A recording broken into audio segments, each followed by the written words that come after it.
Welcome to the Gifts podcast, where I help you unlock the keys to a vibrant, fulfilling life.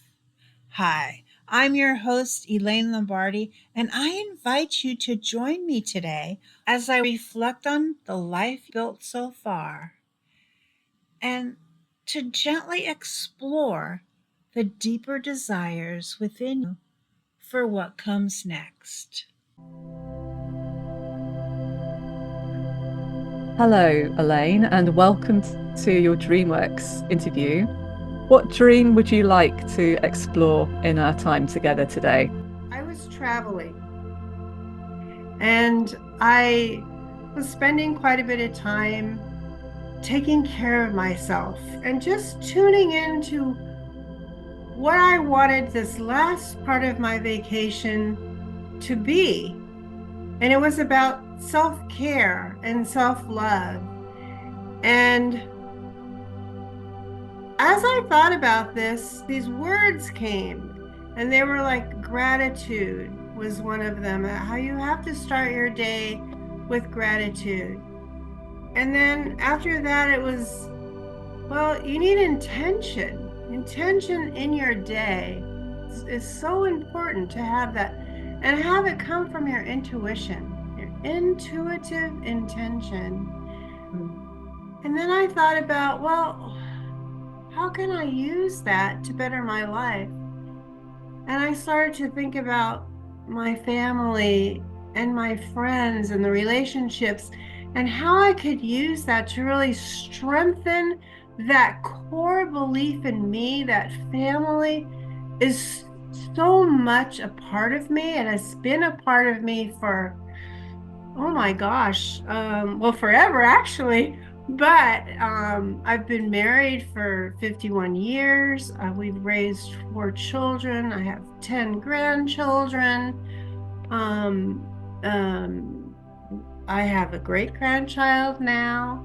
You know, that whole family unit has been so important to me. And that comes, I think, from my mother's side. She was very, very family oriented, but not like me.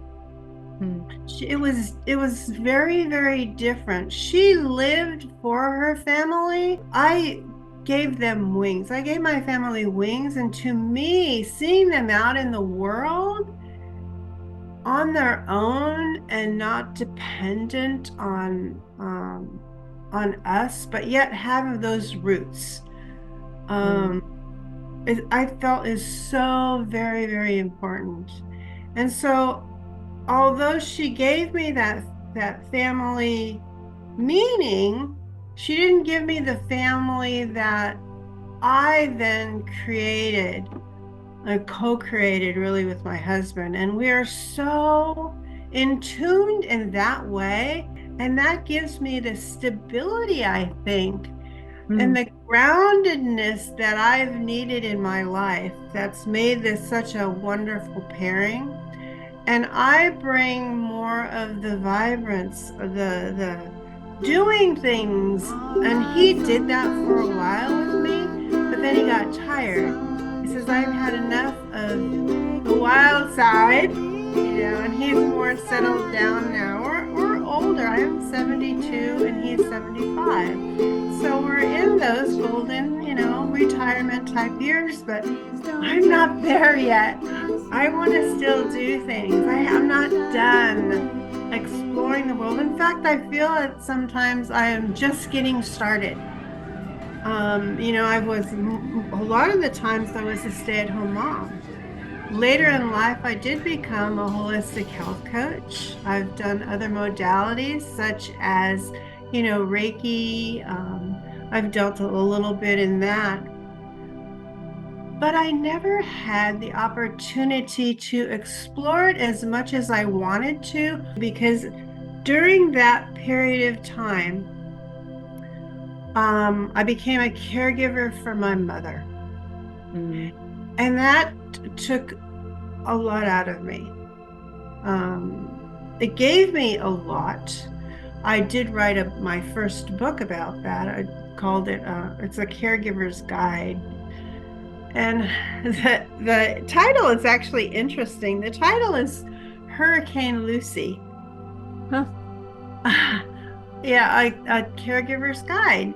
And I turned that whole experience into, well, how can I help other women or other caregivers, really, not just women? And I did book tours and speaking engagements and things like that. It was a very difficult time. It was like, the empty nest and like, where's my place? Then I started to pick myself back up. I figured out a way to bring in some money. What happened was I was always able to start a business where no matter what I did, I could pull it together. But I wanted something quick and easy, and I knew that I could make some money fast. So I started teaching piano. Now, here's the thing. I am not good at playing the piano, but I know theory so well. So what I did was I put these kids in books, and I knew what I was doing, and I was so good at it. And I did that for a whole year. And at one point I thought, well, these kids are going to pass me up at some point. But I had earned enough money to buy myself, what I was going to do is going to buy myself this road trip RV and, be able to travel. But that didn't happen. What happened was we were at my youngest son's wedding, and I had money in hand. I had the RV picked out. I was going to buy it the next day. And my kids go, Mom, what are you doing? Why would you do that? You've already traveled with Dad. You've already taken so many road trips. We've been cross country a couple of times together. Why do you want to do that? Well, I needed to get away. I needed to find my own self. And they said, well, go to Europe. You've always wanted to go to Italy. Go. Even if Dad doesn't want to go, go. And as soon as they said that, even if Dad doesn't want to go, something like clicked in me. And I'm going to go, yeah, that makes sense. I had the money, but I didn't want to spend the money on one trip because I figured, and that's it for me. I'll have to come back, I have to start all over again, And I said, but if I had an RV, that would last me a long time. But this was a little bit before my Social Security would kick in. And so once that kicked in, that could kind of sustain me, and I could take little trips. And it was easy for me. So I was trying to take the easy route. But they said, no, Mom, go for the gold. So I did. But what I did is I said, I'm not going to use my money. I'm going to see how can I do this? So I came up with the name Travel Grandma. And I went on these websites, and they were kind of like workaway programs. So I promoted myself as a travel grandma and get host families to host me, and I'll be a grandma in their house for a month in their country. And that's exactly what I did. I lined all these people up. My first one was in Spain. It was in Madrid, Spain. And then I did another one in Barcelona. I did some in the UK. I mean, I was everywhere. Belgium. My husband was totally fine with this. And the money was lasting because then my Social Security check kicked in. I had that monthly money, and all I had to do was come up with money for my plane fares, to each different destinations. And here I was staying with families. It was wonderful because it was almost like I had built-in tour guides. I had a place to live. I had food. They fed me, and for a few hours a day that I took care of their children. A lot of times it was more like teaching English to them or helping them. They just wanted an American in their home as influence for their children. And so that's what I basically was. I went to Egypt, and then after Egypt, I went to Croatia, and I was going to go back. I was going to go back into Germany, but I got sick. So luckily I had travel insurance, so they flew me home. Um, I was home for quite a while, and then I finally got an RV and a minivan, and I fixed that up, turned it into a whole camper thing. It's gone through several different configurations since I started. From just stowing the seats, buying a dresser, throwing an old ottoman that I thought I could sleep on in the back, and just going for it.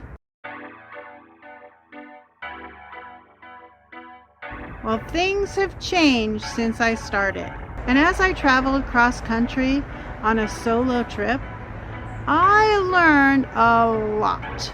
I not only learned what I liked and didn't like about traveling by myself, I also learned what I liked and didn't like about the way that I set up my van.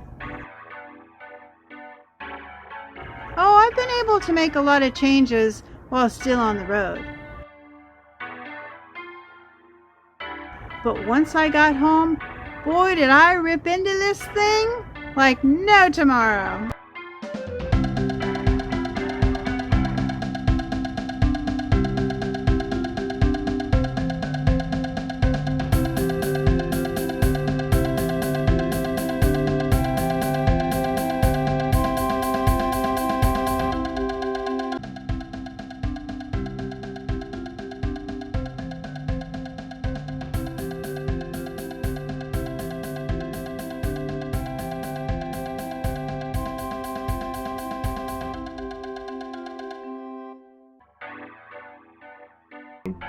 So I'm on these trips for a couple of years. So this is when this whole these keys, I called them the 5 golden keys, came about. Okay, it's really time for me to go home because I think I really got something here.